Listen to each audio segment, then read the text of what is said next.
liver, spleen, it is called hematological cancers.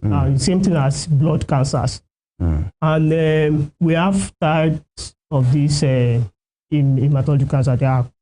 There are numerous. Yeah. They are broad. But there are some common ones that I will highlight on. Yes. Like we have leukemia, we have that's cancer of the blood. Cancer of the blood. We have lymphoma, cancer of the lymph node, and we also have what we call multiple myeloma, the cancer of the plasma cell. That is form of the lymphocytes, the mature lymphocytes. Like the plasma cell can be attacked by cancer itself. Yes, it can be attacked by the cancer itself. So it will now produce, it will overproduction of that plasma cells in the bone marrow. So, and it will result to many manifestations in the patient. So this leukemia also divided into two, based on cell type and also clinical cause. Based on cell type, we have acute lymphoid leukemia, we have acute myeloid leukemia. Also, based on clinical cause, we have acute leukemia and chronic leukemia. Also, the chronic leukemia is divided into chronic lymphoid leukemia, chronic myeloid leukemia. The acute lymphoid leukemia can also call acute lymphoblastic leukemia, while the myeloid can call acute myeloblastic leukemia. So the acute one means that the clinical course is short.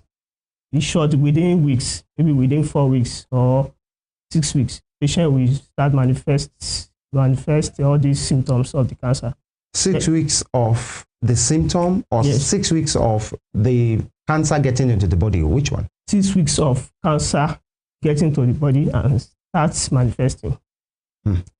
So some of these blood cancers, are they curable if detected early? Yes, some of them are curable if detected early.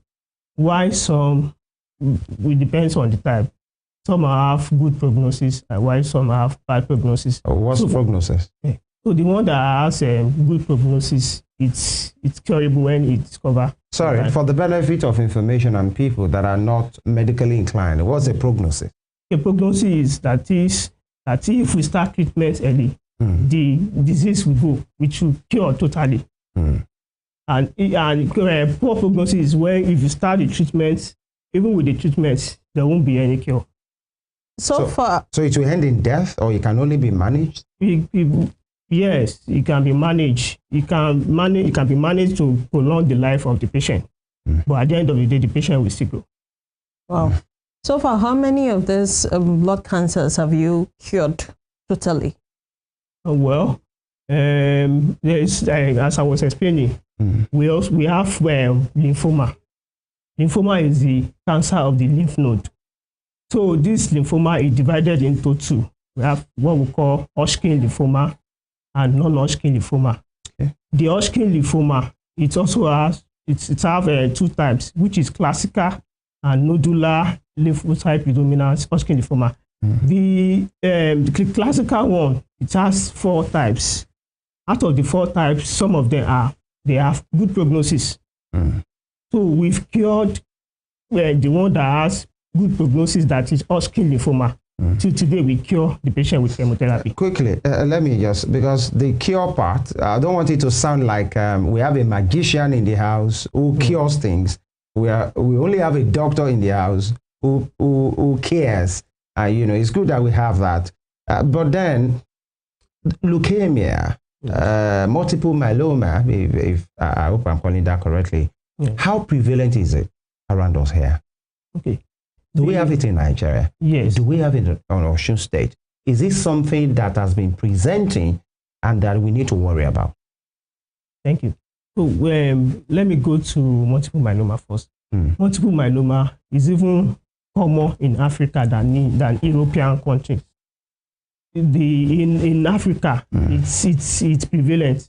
It's common. Wow. Especially it's also in Nigeria and our environment. Multiple myeloma, even as I'm talking, we have 2 patients on admission now for multiple myeloma.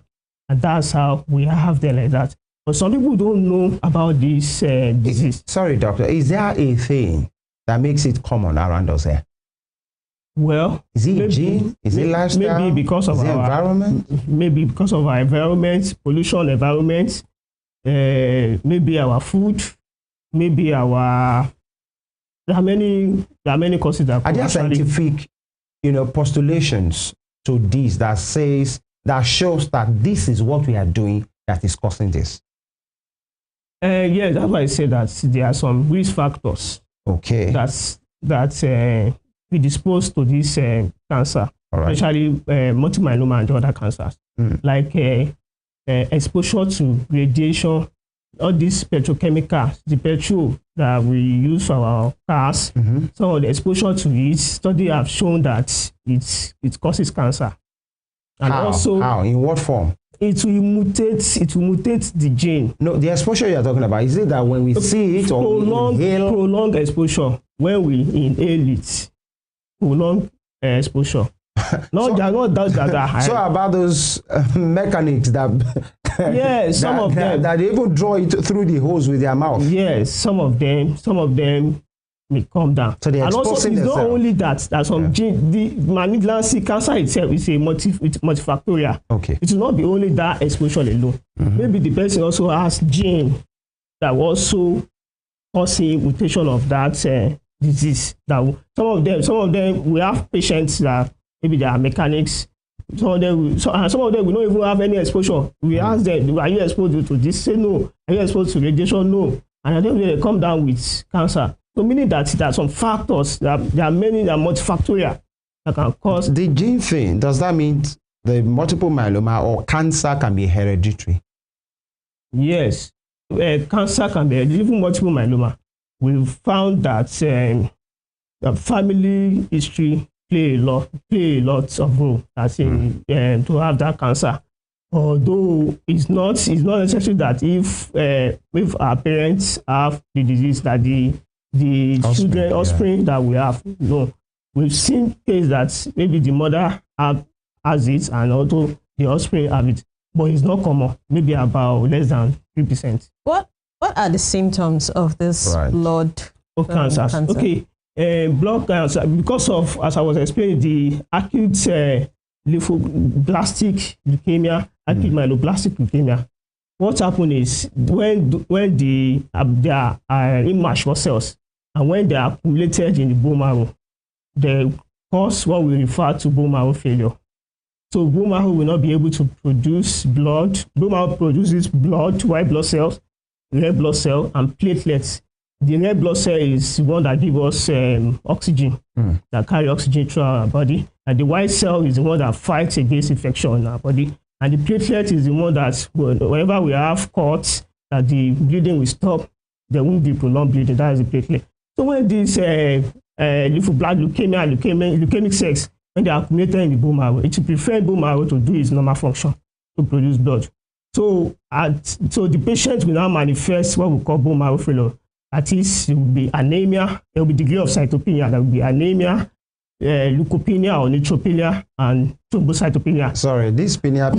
I will explain it. I want to say, excuse us. I will explain it.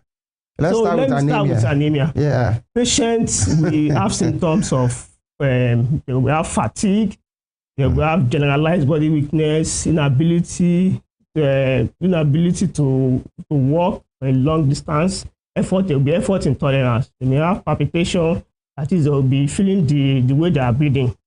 So also, if for neutropenia, there will be infection because those the white cells that find the gain infection will not be there. So any infection that comes to the contact of that individual, the person will come down with the infection. So there will be persistent fever. So anybody that be using anti-malaria, antibiotics, and again the fever keep on occurring, the person should come to the hospital to come and do proper checking. And also some patients will have maybe they'll be bleeding from the gum or from the nose because of the thrombocytopenia, that is low level of platelet. Thrombocytopenia means low level of platelet in the body. Leukopenia means low level of WBC, white blood cell in the body, while anemia when there is reduced hemoglobin concentration. It's a lot. Wow. It's a lot, actually, because it's a lot. for somebody hearing all those opinions you are talking about. But so for multiple myeloma, yes, please, go ahead. It's normally manifests as patient will present with back pain because the plasma cell in the bone, it's in the bone marrow, it will accumulate in the bone marrow and affects what plasma cell does to the body. It's weaken the bone. It weakens the bone. That's why some of them will come, they will present, they will be having recurrent low back pain, maybe low back pain or neck pain. So, and also some of them will, if they don't know on time, they can come with fracture. We call it pathological fracture. Maybe they just fell down or they wanted to, they hit their hand on something, the bone, they will have fracture.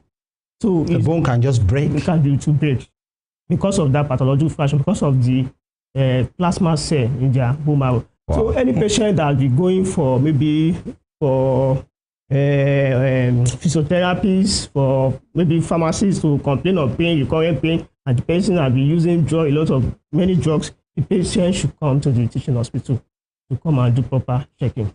And right. Once this person does this check, what follows next? Okay, so if we are called to see patients that be having recurrent low back pain, so what we do first is to do our investigation. We take history. Okay. After taking history, we do examination. After examination, we now investigate.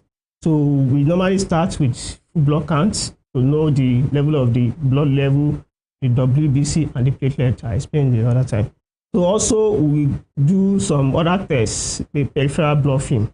We look at, we put blood on the slide. We look at it on the microscope to know which cell is there. And also to follow by bone marrow aspiration, then what we call bone marrow aspiration and biopsy.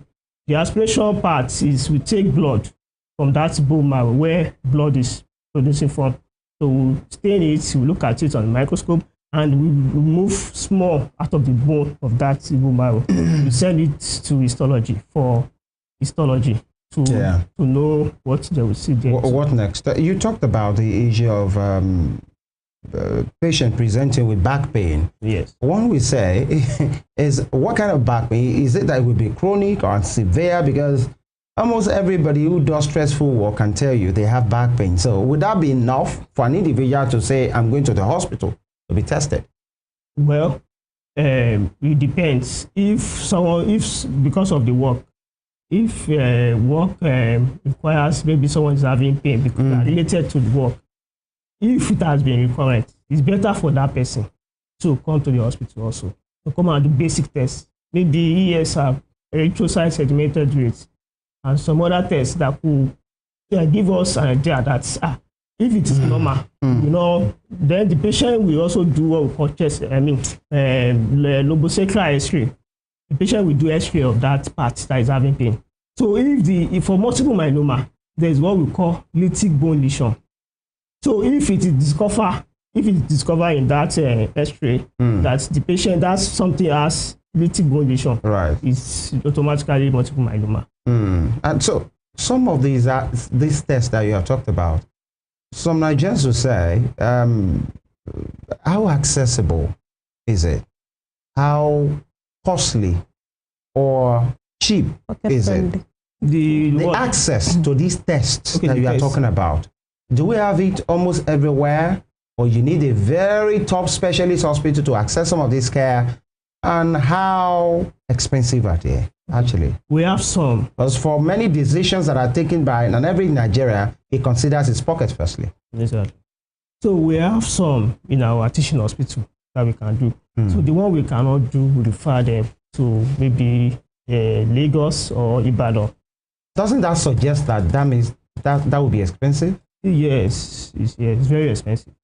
You say very expensive, but they have to do it because that is the only thing that will make us to know that that's what the patient is having. How bad is it? All these cancers that you have talked about, how bad? Hopeful or hopeless are they? So, well, I would say if patients can present, if they could present early, I will discover this thing on time. If you start chemotherapy on time, some of them do well. They do well. In fact, there is one patient we are managing for acute leukemia. The patient is more than a year now that I've been managing her, and she's still doing fine. When you say managing, that means the person cannot live a normal life. No, we can live. She's living a normal life, but this disease is still there. But just that it has reduced the blast in her marrow. It has reduced to barest minimum that she could do her daily activities. Can she procreate? Yes. She can. Yes. She can carry a child to full term and have the child. Yeah, but of course we stop chemotherapy for her for now. Okay. It's during when she's having chemotherapy that we don't allow them to. But if they have completed the chemotherapy, so we can. And they want to go into motherhood. How long is this chemotherapy? Does it depend? It depends on the type of cancer. Okay. Like for multiple myeloma, it's between 6 months to 8 months. Okay. Why for acute leukemia, like acute myeloblastic leukemia, is within maybe 2 months, 1 month, 2 months. But that does not mean that the patient will go. We are still going to be seeing the patient for follow-up. Averagely, cost implication, and I'm not even talking about your hospital because that will sound like marketing. Averagely in Nigeria, a chemotherapy session, can you give us an idea of the cost implication? Okay. Well, there is one of chemotherapies that we use. We call it rituximab. I think it will be the last time we sent patients to go and get it. It was maybe around 500,000, and he just one dose. And the patient we get maybe 6 or 8 doses. One dose. One dose is 500,000. One session. Yes, just one. 500,000. 500,000. And then some are even more than that. While some are lower than that. Okay, we have some that are lower. We have some that maybe 20,000, 40,000. So it depends on what's involved. Yes, what's involved. Yes. Right. So I can see you giggling already. But then health is wealth. Now, is there a vaccine to prevent these things? Well, are there prevention methods so that somebody doesn't get to the level of this 500,000 thing while people will say, I'm just looking for what to eat? Are there things we can do if it lies with us so that we don't get into that zone at all? Okay. For some other because cancers, people are watching, many of them are, everybody dreads cancer. The moment you hear cancer, there is fear, there is panicking. Yeah. So are there things we can do so that we don't cross that line? Other cancer like cervical cancer, there is what we call HPV vaccine. Okay. But for hematologic cancers, there is no vaccine yet. But hematologic cancer, that's cancer of the blood. The blood, no vaccine for now. So then we are still working on it. Research is still going on. So then how to prevent? Yes. I said it's multifactorial. Yes. So if it is genetics, there's what someone. We don't have power over that. But there are some due to maybe taking excess alcohol, smoking cigarettes. Talk to us on that. That we can stop. Some of them were exposure to infections like HIV infection, hepatitis B, hepatitis C. So if we can live our life. Are you saying HIV, hepatitis B, all of those things can cause cancer? Yes. Or can degenerate to cancer? How cancer. So? It depends. It depends on the types of that hepatitis B or the HIV. It depends on the viral load CD4 count. So if that person has it and the person is not using medication, so it can result to cancer. But if the person starts medication on time, like hepatitis B, hepatitis C, so for hepatitis B it has vaccine, but just that someone has to do the test first. If the person is negative, that's when go for the doctor. Very quickly, yeah, go ahead. What would you have to say to those? Some persons, I know I've seen someone that said they're not going to use the foreign tablets or drugs and everything, they're going to go locally. What are you going to say to those people? Is it advisable to do that? It is not advisable at all. It's better. Some of them we tell them that this is the disease that you have, and this is the treatment. It's chemotherapy. Some of them will say, no, the chemotherapy is bad. We tell them that it's not bad. If it's bad, we will not give you to use it. It works. But how it works is that it will kill the normal cells and abnormal cells together. But when the abnormal cells have already died, it will now be producing normal cell back. So that's what chemotherapy does. It will wipe off all the good ones, good cells, and the bad cells together. But at the end of the day, the patient will come back. Okay. So if the patient now say, no, they want to do a back concussion or this, go to prayer, this, at the end of the day, they will now come back at the late stage. At the end. These are myths and beliefs that people have. So quickly, let's talk to it now. Some, you have said it could be genetic, by the way, it could be hereditary, but some will say that if you are eating some particular kind of food, you have ginger, garlic, all of those things. You know, some of those things came with, I think, Ebola at that time. Some of those beliefs, people took their bath with salt water and all of those things at that time. Does this work that if you have very good immunity, there is no cancer that can attack you? So that we dispel rumors and beliefs that are not correct. Well, because you are the professional here. Well, good immunity. And we are speaking to science. Yes, good immunity is good. If someone is immune, you have good immunity. Some infection that you can easily get to someone's body will not come. But if the gene is there, that can cause that cancer is there, whether you have good immunity, if you have good immunity, it will not show on time. But if that person is sick, maybe the immunity has already reduced or something like that, so because of the gene that will lead to cancer is still there, we call it oncogenes. It's the gene that develop cancer. So if the oncogene is there, the person will still have it. But if it's just environmental factors, just maybe infection, bacterial infection, viral infection, fungal infection, the person may not have it because of good immunity. But the garlic, ginger stuff, there's people say that it works, but I don't have any. Does gender play a role in this conversation? Either it attacks the men or the women, the more, the aged or the young? Yes. For the hematological cancers, the acute leukemia, it's commoner in children. While the chronic leukemia, it's commoner in adults. It's commoner in elderly and adults. The multiple myeloma, it's commoner in elderly.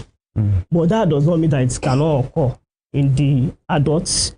But it's rarely occur in the children. Also acute leukemia, it's commoner in children, can also occur in adults, but it's not common in adults. Why? Yeah, I understand. Why is that particular one common in children? Yes, it's because it's immature red blood cell, and it's because the children, their immunity is not well developed. Their immunity is not well developed, so they can, if they have the gene or exposure, maybe environmental exposure. It's common. How about the gender thing? The gender, yes. For acute leukemia, if the child is female, it has good prognosis, and if the child is male, it has poor prognosis. So that's the way. And so to put it in the normal lay time, if it's a female child, the chances are higher of treatment. No, if it is female child, if we start treatment on time, the child may be cured totally. Right, exactly. That's what I mean. Cancer. The chances of cure is higher in a female than in male. And some of them it's commoner in male than female. Some of all these the cancers, like multiple myeloma, it's commoner in male. Acute lymphoblastic leukemia, chronic myeloid leukemia, they are commoner in male than female. Well, I want to actually ask about this gene something, because when you talked about the gene, does it mean that someone that has it in his or her gene it just shows up at any time? Okay, thank you. So I will go to, I said there's what we call oncogenes. That is the genes that result to cancer. Mm-hmm. Then what we call, another one we call tumor suppressor gene. This tumor suppressor gene is the one that, at the nature of it, there is a balance. There should be, if this one is going like this, there should be balance that you should, if you are going too much, this one will say, go back, you have gone too much. But if the tumor suppression gene is impaired or reduced, so oncogene now increase more than tumor suppressor gene, so there will be cancer. The cancer will develop from there because of the something that will check data. This thing is what we call proliferation. It's low, yeah. When it's producing in excess proliferation, it's supposed to be balanced. That's when it's proliferating. There should be something that will say, go back, that is producing this thing too much. So if that thing that will check that, that will balance it, it's affected. So that's what results to proliferation of all these cancers. Yeah. What can actually affect it, or what causes it to reduce? All these chemicals, some chemicals, bacterial infection, fungal infection, protozoa infection, that they will produce what we call mutation.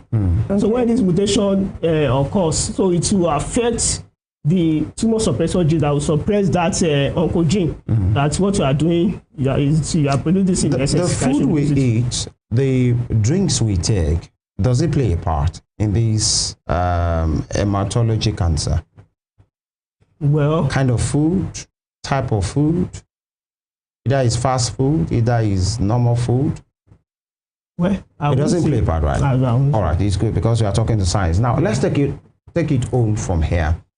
For people watching us who are down or who are presented with some of the things that you have talked about, because this message, this program is about information, is about education. And when we're having a conversation like this, it's about hope.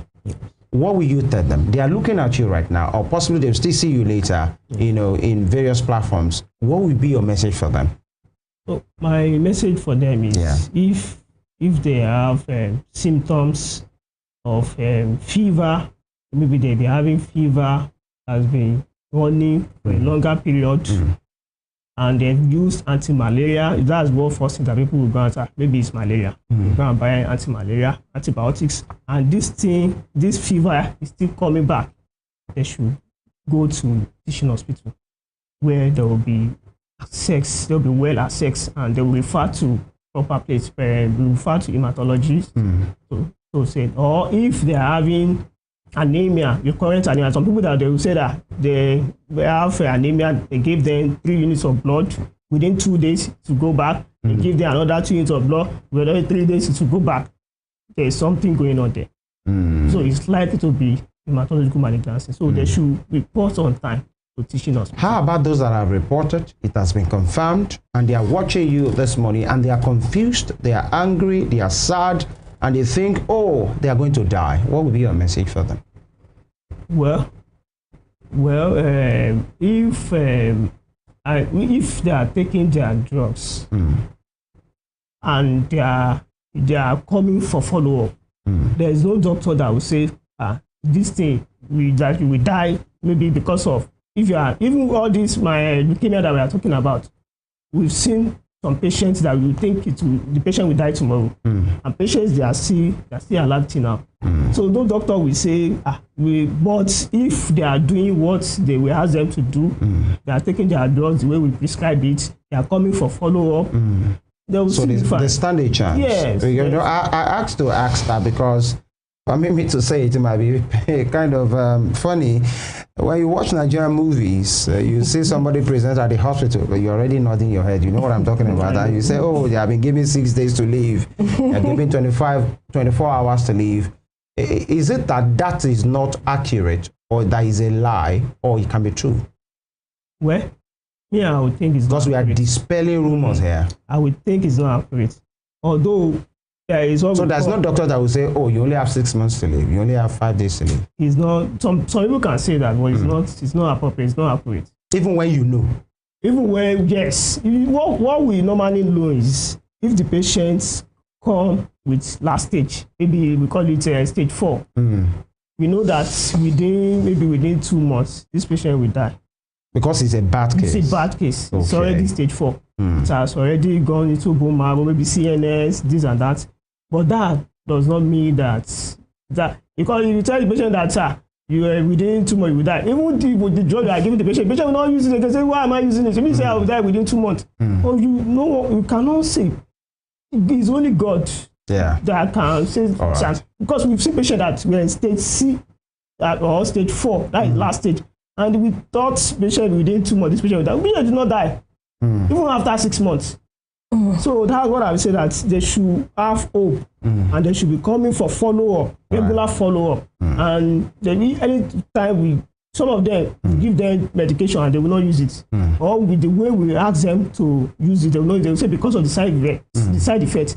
If there are side effects, you can come back and report to your doctor. That's when I use this drug, this is where I was feeling. As the doctor might reduce it or increase or put another thing that will prevent that. Instead of just resigning to faith. Yes. All right. That will prevent that side effect. By the way, I think this is a good place to leave it today. And the last message you're saying there is hope.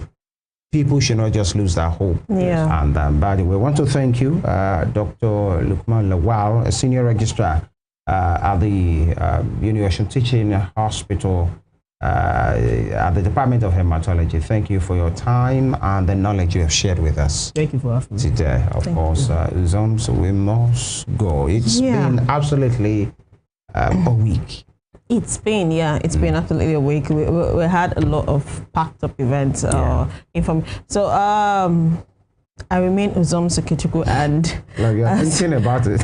I know the whole cancer issue has just oh, it has left me. But they say knowledge is power, right? Yeah, knowledge is power. Sometimes we should do better.